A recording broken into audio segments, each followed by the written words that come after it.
Hey everybody, this is John for MTGO Next, coming at you with another Burn breakdown, this time Burn versus Four Color Omnath. As a friendly reminder, if you do like these informative videos, please consider subscribing to the channel, giving us a thumbs up, leaving a constructive comment down below, and letting us know what Burn versus matchup you might like to see broke down next.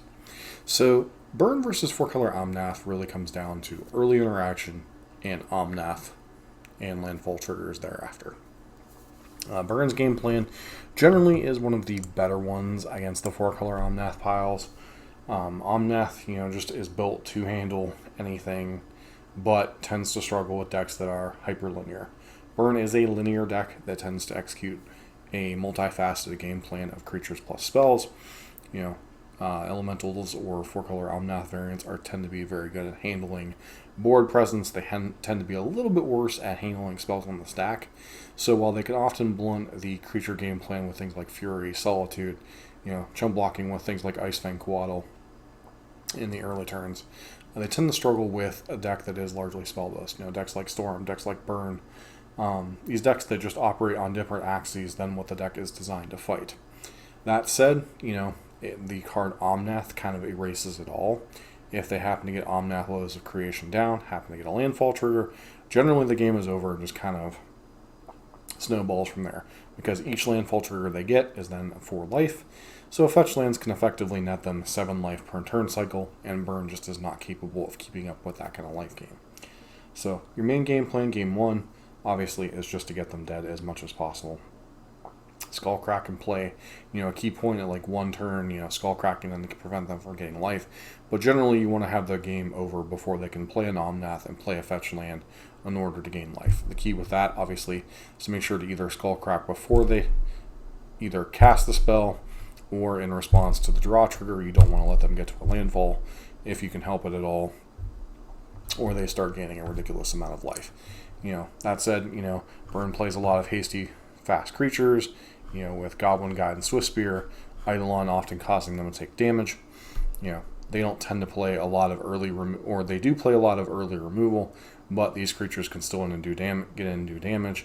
They may not have, a lightning bolt. Maybe they have a prismatic ending in hand, so your Swiftspear can still get in for 2 or 3 damage. Maybe your, Goblin Guy can get in 2 hits before they can kill it, because they have to play a tap land in order to get their white source. There are these things that their mana base and everything they're doing can kind of be a little bit rough. They do have the pitch elementals, they do have solitudes, they do have furies, but the main game plan, especially in game number 1, comes down to copies of Omnath and trying to get landfall triggers. Another card you have to be considerate of is that they're running the elemental version. You have to be considerate of Risen Reef, because that means they can get an Omnath potentially down a turn earlier with a landfall trigger, so that needs to die as well. But a lot of what they have going on in game number 1, other than Teferi Time Raveler, kind of making Riftbolt a little bit tricky to suspend beyond turn 2. Mainly it's just Burn executing its game plan, trying to get them dead before Omnath comes down. Post-board games, a lot of it comes down to Roiling Vortex and bringing in some amount of Artifact Hate in anticipation of Chalice of the Void. Roiling Vortex obviously makes their pitch elementals a lot worse, because they actually have to hardcast them or they take 5 damage. Or, it makes their Omnath worse, because you can potentially prevent them from ever gaining life. Beyond that, a lot of these versions, both Omnath and Elementals variants, are starting to bring in Chalice of the Voids in some number. So, siding in a couple of Smash to Smithereens and place some stuff might be a reasonable cause. The first card you would probably consider boarding out, Lightning Helix. Oftentimes it's not a race. Oftentimes they are the control deck, so it's not necessarily a racing situation. Searing Blaze is variable with how good it is. You might want to consider shaving some copies. It does kill a lot of their creatures, but, once again, Searing Blaze, waiting for them to play creatures, can be a little bit risky. And the other card you can potentially consider cutting is some number of Riftbolts, both because of the presence of Teferi Time Raveler and the fact that dealing yourself 5 damage with your own Roiling Vortex, your opponent happens to get a fast Fury down or a fast Omnath beating you down. Sometimes I like to shave on Riftbolts, and Lightning Helix is kind of in that matchup. But, you can shave other things. You can shave Searing Blaze, you can shave, some numbers of Eidolon, especially on the draw, etc. So there are a number of things you can shave, but the main cards you're interested in bringing in are Roiling Vortex and some amount of maybe Wear Tear or Smash to Smithereens that you might have access to, specifically because of the card Chalice, the card they like to bring in a lot of times against other fast, aggressive decks. From their side, they're packing quite a bit of interaction, but so a lot of it doesn't come down until turn 2 or turn 3. Sure, they have access to Lightning Bolt and March of the Otherworldly Light, which can cause them to pitch cards, but Prismatic Ending, which is their primary source of removal, especially in the early game, is a sorcery speed, so you're almost always guaranteed to get damage. You really don't care about Ice Fang Coatl or Renin 6. Renin 6, obviously rebuying them lands is very nice for them, but Coatl, oftentimes they're not going to be able to fetch in such a way that it has Death Touch and a meaningful time frame. It's just going to literally be a chump blocker for one of your creatures for a turn. And then Teferi Time Raveler, get another early creature they can interact with. The only really game 1 3-drop that means anything meaningfully is Endurance, because a 3/4 body can basically brick your entire team and requires you to either use a spell on a creature or 2 spells to deal with it. But most of that is kind of irrelevant other than their early interaction for your creatures and then you just trying to burn them out. Obviously, the key card we've already talked about, Omnath, Lotus of Creation.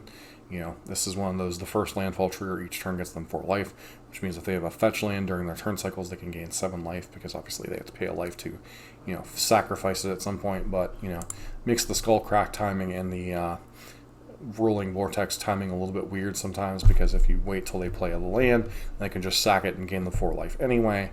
So, you got to be mindful and cognizant of that. Post board, a lot of it comes down to whether they are the Elemental version or if they are the Omnath version. Mainly in this video, we're covering the Omnath version. Counterspell obviously can be a little bit tricky to play around, but they can't always afford to hold up blue when they're trying to progress their board state against Burn, having to react to what Burn does. Hence why Burn has quite often been good against control decks. They force control to react and then burn them out during that window. Cards you need to consider, things like Flusterstorm, can obviously make resolving enough spells relevant, can be difficult. Even if they bring in Chalice against you and go Chalice on 1, the copies of Flusterstorm still resolve because of the Storm trigger. So, even if they bring in, Flusterstorm and Chalice is not necessarily a non-bow for them, because they're still getting the Storm counter, or the Storm copies.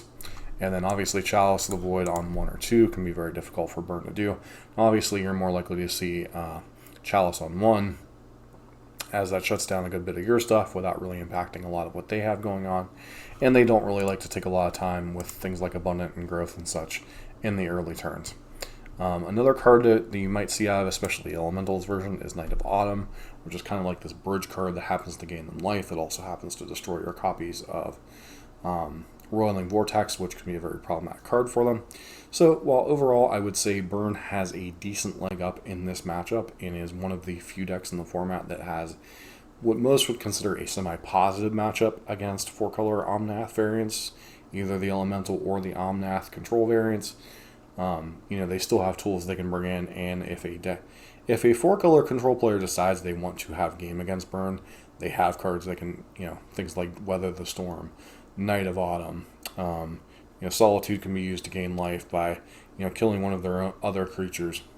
And there's a lot of things they can do to counteract Burn if it's prevalent enough in their meta. But generally, in the blind, Burn is at least slightly favored, if not decently favored in the matchup overall.